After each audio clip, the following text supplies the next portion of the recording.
Et je vis des trônes, et à ceux qui s'y assirent fut donné le pouvoir de juger.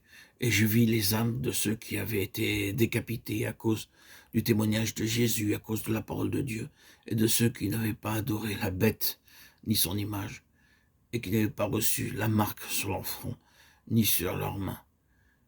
Ils revinrent à la vie, et ils régnèrent avec Christ pendant 1000 ans.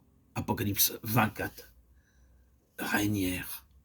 Oui, chaque croyant peut être à la fois un roi et un sacrificateur avec le Seigneur Jésus-Christ. À tout moment, le doute peut s'élever dans votre pensée, disant comment un homme tel que moi, si faible, si limité et fragile, peut se hisser à une telle position. La réponse est les 7 esprits. Lorsque l'ange apparaît à Marie dans Luc 1,34, elle lui dit « Comment cela se fera-t-il, puisque je ne connais point d'homme ?» Quand il lui fut dit qu'elle allait avoir un fils, elle dit tout naturellement « Mais comment cela se fera-t-il » La réponse est le Saint-Esprit. L'ange répondit « Le Saint-Esprit viendra sur toi. » Nous devons être comme Marie. Dieu dit en fait « Connais-tu la signification de cet esprit ?» Alors, laisse-les œuvrer en toi librement, et tu seras élevé sur mon trône. Leur rôle est de nous préparer continuellement à nous élever de plus en plus haut, jusqu'à ce que nous atteignions le trône céleste, où nous siégerons pour toujours comme rois, échos, ouvriers et apôtres du Seigneur Jésus-Christ. Mais cet esprit parle de l'esprit dans sa plénitude. Dans Zacharie 4, le même message est donné au prophète.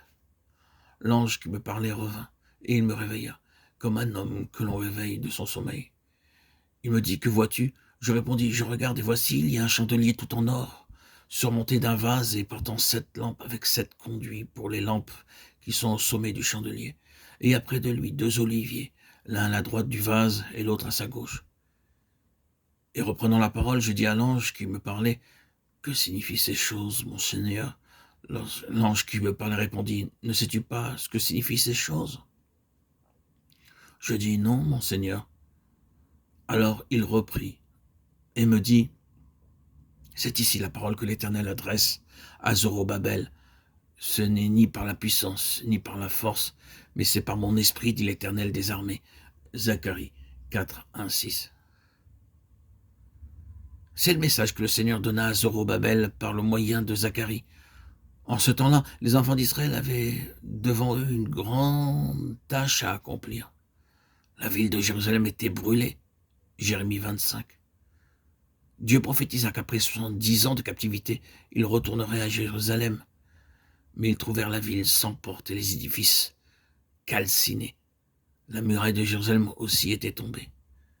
Ils se demandaient pourquoi Dieu avait dit qu'après 70 ans de captivité, la ville entière serait rebâtie, ainsi que le merveilleux temple. Ils n'avaient pas d'argent, ils étaient captifs et peu nombreux. Cependant, Dieu disait à Zacharie, non pas votre puissance, ni par votre force, mais par mon esprit. Je l'ai déclaré et je le ferai, la ville entière sera rebâtie, les murs ainsi que le temple. Et c'est ainsi que cela arriva. Des choses qui paraissaient impossibles devinrent possibles. Comment ? Le Seigneur dit, ni par force, ni par puissance, mais par mon esprit. Et ceci est le message des 7 chandeliers.